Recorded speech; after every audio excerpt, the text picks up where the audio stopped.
कुंभमेळ्याच्या वेळी एक बुरखा घातलेली महिला दुकान चालवत होती. तेव्हा अचानक चार साधू तिच्या दुकानात येतात आणि तिला काही पैसे देण्याची विनंती करू लागतात. त्यानंतर ती महिला तिच्याकडून काही पैसे काढून घेते, जे जवळपास 8,000 असेल. त्यातून रुपये काढून ती 50 रुपयांची नोट काढते आणि त्याला द्यायला लागते. यानंतर इतर साधू तिला आणखी पैसे देण्याची विनंती करतात, पण ती बाई म्हणते, "नाही बाबा, हे पैसे मी दुसऱ्या कामासाठी ठेवले आहेत. तिला द्या, तुम्हाला शक्ती देऊ शकत नाही." यानंतर त्या साधूपैकी एकाचा हात धरतो आणि दुसरा साधू त्याचे तोंड बंद करतो आणि दुसरा साधू त्याच्या हातातून पैसे हिसकावून तिथून निघून जातो. पण अचानक काही साधू जमतात आणि त्या चौघांना पकडतात. साधू कोण होते आणि या महिलेने बुरखा घालून दुकान थाटले होते? नवऱ्याचे नाव सतवीर आणि पत्नीचे नाव उर्मिला. दोघेही एक छोटेसे हॉटेल चालवतात, जिथे काही लोक जेवतात आणि त्यातून ते आपला उदरनिर्वाह करतात. मग अचानक जणू कुंभमेळ्याची वेळ आली की त्याची पत्नी उर्मिला सतवीरला म्हणू लागते की यावेळेस आपणही कुंभमेळा पाहायला का जाऊ नये? हे ऐकून सतवीर आधी त्याला नकार देण्याचा प्रयत्न करतो, म्हणतो, "आपण अजून कुठे जाऊ? इथून खूप दूर आहे." पण बायको आग्रह करू लागते आणि नवरा बायकोचा हट्ट मान्य करतो. त्यानंतर पती पत्नी दोघांनी ठरवलं की यावेळी आपण कुंभमेळ्याला जाणार आणि त्यांचे स्वतःचे छोटे हॉटेल उघडतात, ज्यात ते पैसे कमवतात आणि जत्रेच्या आतही ते फिरतात त्याची तयारी. आणि मग तेथून ते काही महत्त्वाच्या वस्तू घेऊन कुंभमेळ्यात जातात, जेथे कुंभमेळा आयोजित केला होता, आणि औपचारिकता पूर्ण करून ते कुंभमेळ्याच्या आत जातात स्वतःचे, ज्यात त्याला कुंभमेळ्यात पैसे कमवायचे होते आणि कुंभमेळ्याला भेट द्यायची होती. तिला वाटतं की यावेळी मी नक्कीच कुंभमेळा बघेन, मला आयुष्यात संधी मिळेल की नाही माहीत नाही. हा विचार करून बायकोला जत्रा पाहण्याची खूप उत्सुकता होती, म्हणून ती इकडे तिकडे पाहत होती. जत्रेची तयारी चालू असताना कोणीतरी काय करत आहे आणि तिचा पती सतवीर तिथला व्यवसाय पाहत आहे. पण अचानक चार साधू तिच्याकडे येतात आणि तिला दान मागतात. काही पैसे आता दिसत आहेत. पूजा करणारा सतवीर स्वतःहून 10 रुपये काढून त्या साधूंना 10 रुपये देतो आणि म्हणतो, "हे घ्या महाराज, माझ्याकडे एवढेच आहे." पण ते साधू म्हणू लागले, "बाळा, तू दान केले आहेस, फार कमी. तो हे करतोय. कसं चालेल? जर तुमच्या सारखे सगळे आम्हाला 10 रुपये द्यायला लागले तर आम्ही जगू शकणार नाही. म्हणून तुम्ही जास्त पैसे दान करा." यानंतर जो सद्गुणी आहे तो विचार करतो. सेवा आणि विचार केल्यानंतर तुमच्या नंतर त्याने आज खर्च केलेल्या पैशातून 50 रुपये काढतो. सामान विकत घेण्यासाठी त्यांनी जवळपास 10,000 रुपये ठेवले होते आणि तेच त्यांची बचत होती, कारण त्यांच्याकडे असलेले सर्व पैसे व्यवस्था करण्यात खर्च झाले होते आणि फक्त हे पैसे शिल्लक होते, ज्यातून ते आता साधू म्हणून दररोज सामान खरेदी करतील. पैशाचा तो वाडा पहा. ते ताबडतोब कृतीत येतात आणि त्यांच्यापैकी एकाने सतवीरचा हात धरला आणि दुसरा साधू तोंड बंद करतो, ज्यामुळे दोन साधू आणि जे वाचले होते त्या दोघांनी मिळून त्याच्या दुकानातील बंडलमध्ये पडलेले पैसे, सोबतच तो ज्या साधूने सामान खरेदी करायला जात होता त्याच्या हातातील पैसे हिसकावले आणि त्याला धक्काबुक्की करून दुकानात पाडले. आता ते पाहून सतवीर खूप अस्वस्थ होतो आणि विचार करू लागतो की मी त्यांना दान म्हणून पैसे काढले होते, पण या लोकांनी माझ्याकडून पैसे हिसकावले आहेत. आता हा विचार करून तो खूप अस्वस्थ झाला आणि त्याने येथे तयार केलेल्या आपल्या रेस्टॉरंटमध्ये उदास अवस्थेत बसला होता आणि काही काळासाठी त्याचे पैसे पूर्णपणे हिसकावले गेले होते. त्याची पत्नी उर्मिला, जी मेळ्याची व्यवस्था पाहत होती, खूप दिवसांनी तिच्या रेस्टॉरंटमध्ये परत आली. पण तिच्या नवऱ्याचा उदास चेहरा पाहून ती खूप अस्वस्थ होते, भावूक होते आणि त्याला विचारू लागते की तू असा का बसला आहेस? तिचा नवरा सतवीर तिला सांगतो की 4 साधू माझे सगळे पैसे हिसकावून इथून पळून गेले. असे म्हणत तिथे असलेल्या सतीशच्या डोळ्यातून अश्रू टपकू लागतात आणि उर्मिलाही तिच्या पतीला रडताना पाहून रडू लागते. काही काळ वातावरण दुःखी होते, पण त्यानंतर दोघांनी हिंमत एकवटून डोळ्यात पाणी आणले.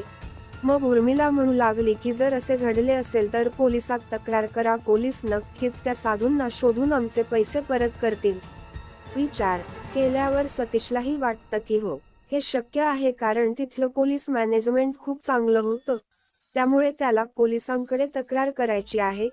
त्यानंतर उर्मिलाच्या सल्ल्यानुसार सतीश आणि उर्मिला दोघेही तिथे तैनात असलेल्या पोलिसांकडे जातात आणि तिथे ते त्याला विनंती करू लागले की साहेब, असेच 4 साधू माझ्या दुकानात आले होते आणि त्यांनी माझे सर्व पैसे हिसकावून घेतले आहेत आणि तो आमचा रोजगार आहे, आणि जर आम्हाला ते पैसे मिळाले नाहीत तर आमचा रोजगार नष्ट होईल.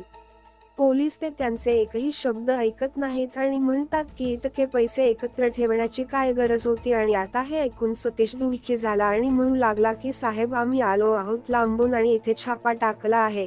जर तुम्हाला आमचे पैसे मिळाले नाहीत तर आम्हाला येथून परत जाण्यास भाग पाडले जाईल आणि आमचे खूप नुकसान होईल. परंतु पोलीस त्यांचे ऐकत नाहीत आणि म्हणतात चला सांगा, त्यात काही नाही.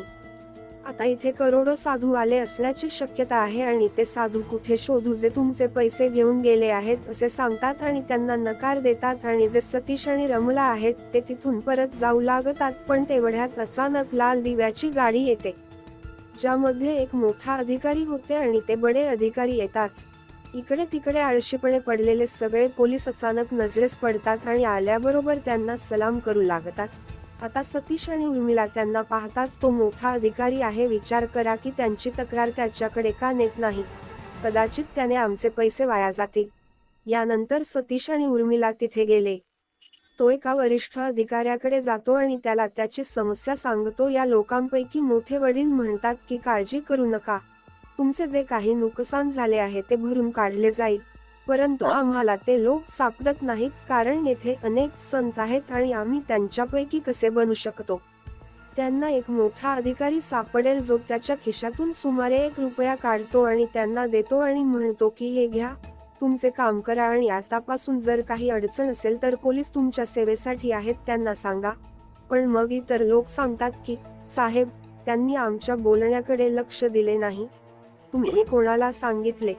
त्यांनी आम्हाला सांगितले असते, आम्ही हे सरांना सांगितले होते. अधिकारी त्या पोलीस कर्मचाऱ्याला तिथे बोलवतात, पण पोलीस म्हणाला की साहेब खूप साधू आहेत. मग त्या साधूंना त्यांच्यात कसे शोधायचे हे ऐकून वरिष्ठ अधिकारीही शांत झाले आणि म्हणाले, ठीक आहे, काही हरकत नाही, या विषयावर आम्ही स्वतः काम करा. तुम्ही येथून निघा आणि पती पत्नी त्यांच्या रेस्टॉरंटमध्ये जा आणि तेथे त्यांचे भविष्यातील काम पाहण्यास सुरुवात करा. त्यांनी देवाचे रूप वर्णन केले आणि सांगितले ते असे असावे. प्रत्यक्षात पोलिसांनीच आम्हाला तात्काळ मदत केली आणि आता आमचा इथला रोजगारही सुरळीत चालेल आणि इथे आमचे कोणतेही नुकसान होणार नाही. ते एक वरिष्ठ अधिकारी होते. संध्याकाळ होताच त्यांचे म्हणणे होते, पती पत्नी समोर काय बोलत होते त्या गोष्टी समोर येत होत्या आणि तो विचार करत होता की असंही होऊ शकतं. साधू खरंच कोणाचा तरी पैसा हिसकावू शकतो की नाही आणि मूळ तपास काय करावे असा विचार करून वरिष्ठ अधिकारी रात्री एका महिला पोलीस अधिकाऱ्याशी बोलून तिला सांगतात की त्याला उद्या काही काम आहे आणि त्यासाठी ती महिला पोलीस त्यांच्या आदेशाचे पालन करतात. ऑर्डर ती दुसऱ्या दिवशी पहाटे त्यांच्याकडे पोहोचते. जे वरिष्ठ अधिकारी आहेत त्यांनी तिला संपूर्ण प्रकरण समजावून सांगितले आणि सांगितले की हे बघ, आम्हाला शांतपणे हे ऑपरेशन करावे लागेल, कारण शक्य आहे की पोलीस अशा लोकांसोबत असतील. साधू मिश्र आहेत, कारण ते कारवाई झाली नाही. तर महिला पोलीस अधिकारी वरिष्ठ अधिकाऱ्याचे म्हणणे मानून ते कसे करायचे असे विचारल्यावर वरिष्ठ अधिकारी सांगतात की त्यासाठी आधी थोडी चौकशी करावी लागेल आणि त्यासाठी तो जातो त्याच गरीब व्यक्तीच्या रेस्टॉरंटमध्ये. गेल्यावर तो रेस्टॉरंटकडे बारकाईने पाहतो आणि त्याला विचारतो की त्यावेळी तिथे काय होते आणि कोणत्या कारणासाठी त्यांनी तुमच्याकडून इतके पैसे हिसकावले. आणि त्याने संपूर्ण घटना सांगितली आणि ते रेस्टॉरंट थोडेसे बाहेर होते, म्हणजे तिथे फारशी गर्दी नव्हती. यानंतर हे लोक त्या दुकानात आपली शिकार करतात. हे वरिष्ठ अधिकाऱ्यांना समजले, ज्यात गर्दी नसते आणि त्या दुकानात फक्त एकच व्यक्ती असते. त्यानंतर SP साहेब असे दुकान शोधू लागतात जे एकटे असते आणि तिथे जास्त गर्दी नसते. ते एका मुस्लिम माणसाच्या दुकानात सापडले आणि ते तिथे काही कॉस्मेटिक वस्तू विकत होते. आणि जेव्हा वरिष्ठ अधिकारी हे दुकान पाहतात तेव्हा त्यांना ते लगेचच दिसते. नंतर हे दुकान मुस्लिमांचे आहे आणि ते विचार करू लागले की कदाचित त्यांनी ते पाहिले असेल, परंतु त्यांनी ते अद्याप आपले शिकार केले नसेल. या विचाराने मोठ्या अधिकाऱ्यांना तेथे जावे आणि त्यांच्याशी बोला. तो मुस्लिम व्यक्ती म्हणतो, बघा, आम्हाला काही काळासाठी तुमच्या दुकानाची गरज आहे आणि इथे आमच्याकडे एक महिला हवालदार असेल जी तुमच्यासारखीच वस्तू विकेल. त्याचे शब्द हे मान्य करून ते दुकान मुस्लिम व्यक्तीच्या मालकीचे असल्याने वरिष्ठ अधिकारी महिला पोलीस अधिकाऱ्याला बुरखा घालून सांगतात की तुम्ही इथे का काम करता. माझ्या वडिलांची तब्येत बिघडली आहे आणि म्हणूनच मी इथे काम करत आहे आणि बुरखा घालून त्या दुकानात काम करू लागली. साधूचा वेश धारण केला आणि सांगितले की या दुकानावर दुरून नजर ठेवावी लागेल जेणेकरून तुम्हाला हे दुकान दिसेल, पण तुम्ही दुसऱ्याच्या फंदात पडू शकत नाही की तुम्ही लोक या दुकानावर लक्ष ठेवून आहात. आणि साधारण 1 ते 2 दिवस असे केल्यावर तिथे काहीच साध्य होत नाही. पण तिसऱ्या दिवशी अचानक 4 साधू त्याच पद्धतीने त्या दुकानात येतात आणि तिथे त्याला दानधर्म करण्यास सांगू लागतात. तर महिला पोलीस अधिकारी एक बंडल काढल्याचे तिने मला सांगितले होते. त्याचप्रमाणे ती बंडल बाहेर काढते आणि बंडलमधून 50 रुपयांची नोट काढून ती संत महात्म्यांना देऊ लागते. तिच्या हातात एक बंडल आहे. अचानक ते त्यांचे काम करू लागले. त्यांनी मागून त्या महिला पोलीस अधिकाऱ्याचा हात धरला आणि तिचा हात धरल्यानंतर त्यातील एकाने तिचे तोंड दाबले आणि तिचे तोंड दाबल्यानंतर त्यांनी सर्व पैसे हिसकावून घेतले आणि तिथून पळू लागला. पण लगेच प्रक्रिया झाल्यावर साधूच्या वेशात आलेले कमांडो 4ही बाजूंनी येऊन त्याला घेरतात आणि काही वेळाने वरिष्ठ अधिकारीही तेथे येतात आणि महिला पोलीस अधिकारी तिचा बुरखा उतरवतात. या साधूंना पाहताच ते चकित होतात आणि चौकशीत ते सांगतात की आम्ही साधू नाही, आम्ही नीट जगता यावे म्हणून आम्ही येथे लहान मोठ्या चोरी व लुटालूट करतो. मग आम्ही किती लोक आहोत असे विचारले असता तो सांगतो की आम्ही 30 ते 35 जण आहोत आणि आम्ही असेच फिरतो 4-5 जणांच्या गटात आणि फिरून पैसे कमावतात. असे प्रकरण पोलिसांसमोर आले तर ते कसे वागतात हे जाणून घ्यायचे आहे. आणि त्यानंतर त्यांनी पोलीस महिलेला तिचा बुरखा पुन्हा व्यवस्थित तयार करण्यास सांगितले आणि तयार केल्यानंतर पोलिसांकडे जा आणि त्यांना सांगा की हे घडले आहे, मला असे वाटते आणि ते तुमच्याशी कसे वागतात. असा विचार करून त्यांनी बुरखा घातलेल्या महिलेला पोलिसांकडे पाठवले आणि ती महिला तिकडे जाताच तिने स्वतःसाठी एक नायक मागितला आणि पोलीस त्याला धमकावून परत आले. ते तिला पाठवतात आणि म्हणतात की इथे करोडोंच्या गर्दीत साधुसंत आहेत, मग आम्ही काय करू, तुम्ही इथून निघून जा. यानंतर ती म्हणू लागली की साहेब, माझे वडील आजारी आहेत आणि म्हणूनच मी काम करत आहे, पण जर तुम्ही मला मदत केली नाही तर मी कुठे जाऊ. चाईन, माझ्यासोबत खूप चुकीचे घडले आहे. परंतु पोलीस तिचे ऐकत नाहीत आणि तिला धमकावून तेथून पळून जातात. त्यानंतर महिला पोलीस कर्मचारी तिचा बुरखा काढून घेतात आणि वरिष्ठ अधिकारीही तेथे येतात. पोलिसांना सूचना देतो आणि सांगतो की तुमची ही वृत्ती अजिबात योग्य नाही. इथं दूरदूरवरून लोक येतात.